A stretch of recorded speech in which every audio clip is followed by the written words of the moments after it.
17 जनवरी 2025 को मुंबई पुलिस के पास एक फ़ोन पहुंचता है। फ़ोन कुछ इस तरह से था कि सैफ अली खान पर जिसने हमला किया है, दरअसल वो व्यक्ति फोकलैंड रोड गिरगांव में देखा गया है, आपको देखना चाहिए। पुलिस को जैसे ही सूचना मिलती है, पुलिस मौके पर पहुंचती है और एक ऐसा ही व्यक्ति जैसी शक्ल उस सीसीटीवी कैमरे में जो वायरल हो रही थी वैसा ही था, उसको पकड़ती है पुलिस। उस पकड़ने के बाद उससे पूछताछ करती है। नाम वो अपना शाहिद बताता है। शाहिद से जब पूछताछ चलती है तो पता चलता है कि वो तो यहाँ ये है ही नहीं, यानी कि उसकी जैसी शक्ल जरूर दिख रही थी लेकिन वो असली आरोपी नहीं है। इसलिए पुलिस ने बहुत जल्दी से ये बयान दिया कि जिसको हमने गिरफ्तार किया है, पकड़ा है, जिसका फोटो सोशल मीडिया पर बहुत तेज़ी के साथ वायरल हो रहा है, दरअसल उसकी थोड़ी बहुत शक्ल मैच जरूर कर रही है लेकिन ये असली आरोपी नहीं है, इसलिए हम इसे छोड़ रहे हैं। इसका इस घटना से कोई भी लेना देना नहीं है। अभी ये समय बीता ही था कि अगले दिन यानी कि 18 जनवरी 2025 की ये बात है, छत्तीसगढ़ के दुर्ग रेलवे स्टेशन पर एक लड़का जिसकी पीठ पर एक बैग लटका हुआ है, उसकी शक्ल भी कुछ वैसे ही लग रही थी जैसी शक्ल जो सीसीटीवी कैमरे में दिखाई गई थी, जो कि सैफ अली खान पर हमला जिसने किया था। सीआरपीएफ के जवानों ने तत्परता दिखाई और उसको गिरफ्तार कर लिया, यानी कि हिरासत में ले लिया। हिरासत में लेने के बाद मुंबई पुलिस को फ़ोन किया, कहा कि हमारे पास एक ऐसा संदिग्ध है, ऐसा लग रहा है देखने में जैसे क्या इसने सैफ अली खान पर जाकर हमला किया था। अब मुंबई पुलिस सक्रिय हो जाती है, उस व्यक्ति को पकड़ती है, उससे पूछताछ करती है। पूछताछ करने के बाद पता चलता है कि उसका नाम आकाश कनौजिया है, लेकिन इस घटना से उसका दूर दूर तक भी कोई लेना देना नहीं है। पुलिस ने जो जांच की तो जांच में पता चलता है कि शक्ल थोड़ी बहुत मैच जरूर कर रही है लेकिन वो ये नहीं है। इसी तरह से पुलिस ने लगभग 50 अलग अलग लड़कों से पूछताछ की जिसकी शक्ल ज़्यादातर इस घटना के आरोपी से मैच कर रही थी, लेकिन वो सब ऐसे थे नहीं। तभी पुलिस के पास एक और सूचना पहुंचती है और बताया जाता है कि 18-19 जनवरी 2025 की रात लगभग 2 बजे के आसपास ठाणे के पास लेबर कैंप है, वहाँ झाड़ियों के पास एक लड़का बैठा हुआ है, आपको देखना चाहिए। पुलिस जाती है, उसको पकड़ती है और पकड़ने के बाद उससे नाम पूछती है कि तुम्हारा नाम क्या है। तो कहता है मेरा नाम विजय दास है। विजय दास को जो पुलिस हिरासत में लेती है, उससे पूछताछ करती है, उसके आधार कार्ड, पैन कार्ड, जो भी उसके पास एक प्रूफ करने वाले कि ये इसका पहचान पत्र है, लेकिन वो ऐसा कोई पहचान दे नहीं पाता। इसलिए जब उससे और जब जांच पड़ताल की जाती है तो पता चलता है कि उसका असली नाम है मोहम्मद शरीफुल इस्लाम शहजाद। अब पुलिस की जांच में यही बात आती है कि यही तो असली आरोपी है, इसी ने सैफ अली खान के घर पर हमला किया था और उनको लगभग 6 बार चाकू मारे थे जिसमें 4 गहरे घाव थे। आखिरकार ये पकड़ा कैसे गया? क्या ये वही असली है या पहले जिसे शाहिद पकड़ा गया था, जैसे क्या आकाश कनौजिया पकड़ा गया था, ये वैसे ही ये नकली है? आज की इस कहानी के माध्यम से जानने की, ये समझने की कोशिश करते हैं।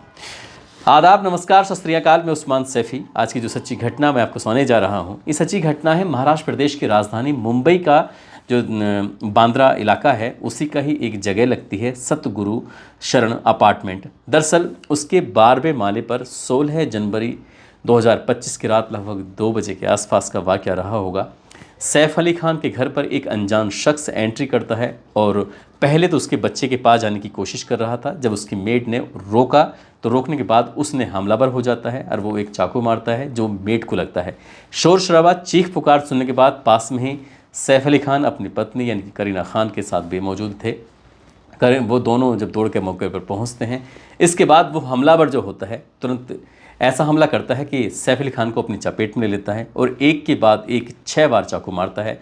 2 बार चाकू गर्दन में लगता है, गर्दन में 1 बार लगता है, 2 बार हाथ में लगता है और 1 बार पीठ में। जब पीठ में चाकू लगता है तो उसका कुछ हिस्सा टूट जाता है और रीढ़ की हड्डी के पास लग जाता है। अब ये खबर सोशल मीडिया पर इस कदर वायरल हो जाती है कि हर कोई इस घटनाक्रम के बारे में जानने की कोशिश में जुट जाता है कि आखिरकार हमला किसने किया, क्यों किया, इसके पीछे की वजह क्या थी। अब पुलिस इतना दबाव में आ जाती है क्योंकि मामला लगातार देश भर ही नहीं बल्कि पूरी दुनिया में जहाँ जहाँ भी सैफ अली खान के चाहने वाले थे या फिर हिंदी भाषी जो ये बॉलीवुड से थोड़ा बहुत भी कनेक्शन रखने वाले हैं, उनकी फिल्मों को पसंद करने वाले हैं, हर कोई जानने में जुट जाता है कि आखिरकार हमला किया किसने, क्यों किया है। पुलिस की लगभग 35 टीम बनाई जाती हैं और पुलिस की 35 टीम पूरे इलाके में फैल जाती हैं।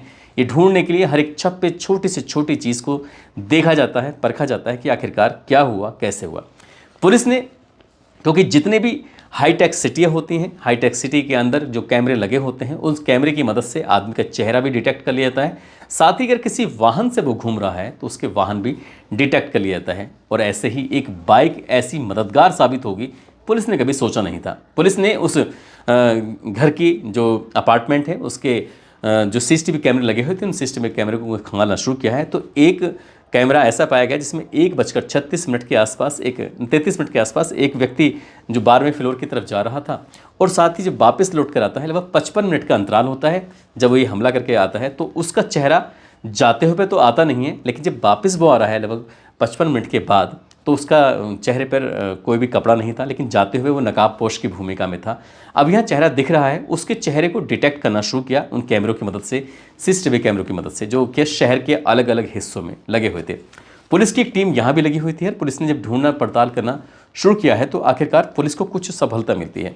पुलिस ने आखिरकार इस व्यक्ति को हिरासत में लिया, और हिरासत में लेने के बाद जब कुछ जांच पड़ताल करते हैं, पूछा जाता है कि आखिरकार वो कैसे, जब उसने सैफ अली खान पर हमला किया था, हमला करने के बाद यहाँ चीख पुकार मचती है, उसके बाद घर के लोग सक्रिय हो जाते हैं, और सक्रिय होने के बाद क्योंकि सैफ अली खान गंभीर रूप से घायल हो जाते हैं, उनकी तत्काल प्रभाव से हॉस्पिटल लेके जाने की कोशिश कर रहे थे, और ऑटो के माध्यम से उन्हें लीलावती के हॉस्पिटल में एडमिट करा दिया जाता है। और जो ये आरोपी होता है, हमलावर होता है, वो एक गार्डन में जाकर छिप जाता है, लगभग 3 से 4 घंटे वहाँ पर छुपा रहता है, ताकि जो भी कोई लोग ढूंढने की कोशिश करेंगे तो उसे यहाँ नहीं ढूंढ पाएंगे। इसलिए वो आराम से जब मौका मिलता है 3-4 घंटे रुकने के बाद 8:36 पर बांद्रा के रेलवे स्टेशन पहुँचता है, और वहाँ जाने के बाद वो ट्रेन का इंतजार कर रहा था। ट्रेन जो कि दादर की ट्रेन थी, उसने वो ट्रेन पकड़ ली, और ट्रेन पकड़ने के बाद दादर रेलवे स्टेशन जाता है, और वहाँ से एकदम से छू मंतर हो जाता है, यानी गायब हो जाता है। अब उसको ढूंढना था, आखिरकार इसी जो सीसीटीवी कैमरे में उसका चेहरा थोड़ा और साफ मिलता है, यहाँ से डिटेक्ट करना शुरू किया। जब डिटेक्ट पुलिस कर रही थी तो पता चलता है कि 1 जनवरी को इसी तरह की शक्ल का एक व्यक्ति जो कि बांद्रा में दिखाई देता है। अब उसके बाद फिर क्योंकि जो सीसीटीवी कैमरे शहरों में लगे होते हैं, हाईटेक सिटी में लगे होते हैं, तो उनके पास कई दिनों का बैकअप सीसीटीवी में होता है, कहीं 15 दिन का, कहीं 2 महीने का, कहीं 3 महीने का, इस तरह से बैकअप पुलिस के पास होता है।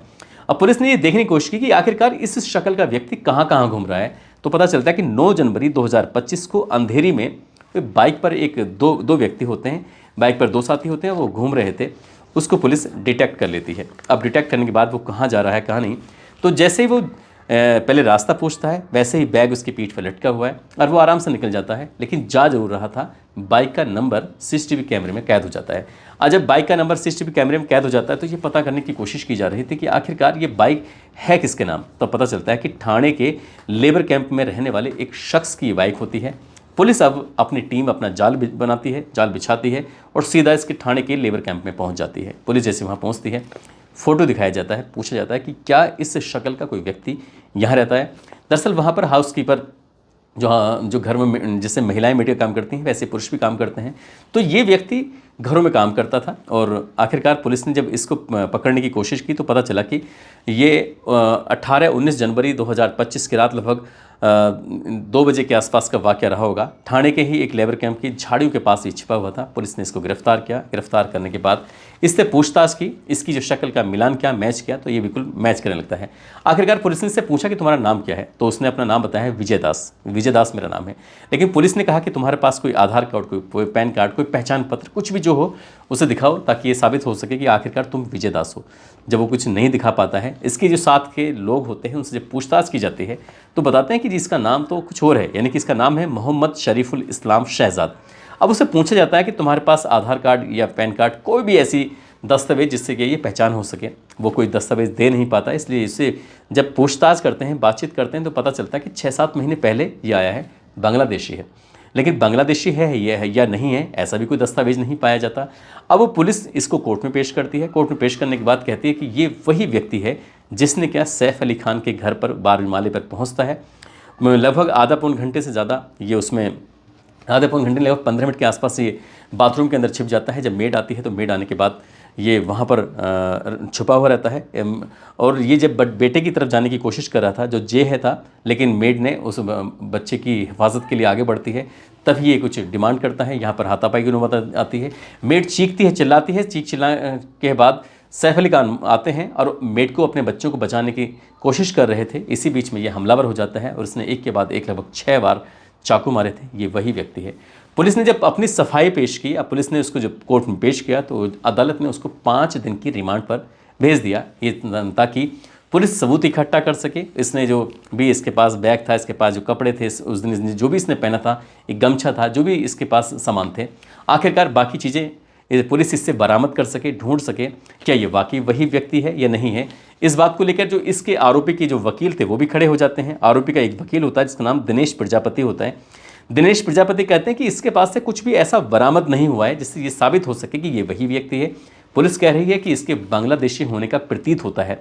ये बांग्लादेशी है या नहीं है, ऐसा भी कोई दस्तावेज नहीं मिलता है जिससे ये कह सकें कि ये बांग्लादेशी है। इसलिए एक और उसका वकील होता है जिनका नाम संदीप शेखाने होता है। संदीप शेखाने कहते हैं कि पुलिस ये कहती है कि लगभग 6 महीने पहले ये आया है बांग्लादेश से मुंबई में रहने के लिए, लेकिन ऐसे सबूत पाए गए हैं ये 7 साल से अपने परिवार के साथ यहीं रह रहा है। अभी इन वकीलों की जो दलील सामने आती है, सोशल मीडिया पर यह मामला भी जब वायरल हो जाता है तो फिर लोगों को वो शाहिद जो पकड़ा गया था, अशोक कनौजिया जो पकड़ा गया था दुर्ग के रेलवे स्टेशन से, पुलिस तो पब्लिक को ये भी लगने लगता है कि ऐसा तो नहीं है कि पुलिस दबाव में आकर किसी एक अनजान शख्स को ऐसे को उठाकर लेके आई है। हालांकि पुलिस को अभी 5 दिन की उस व्यक्ति की रिमांड मिली है।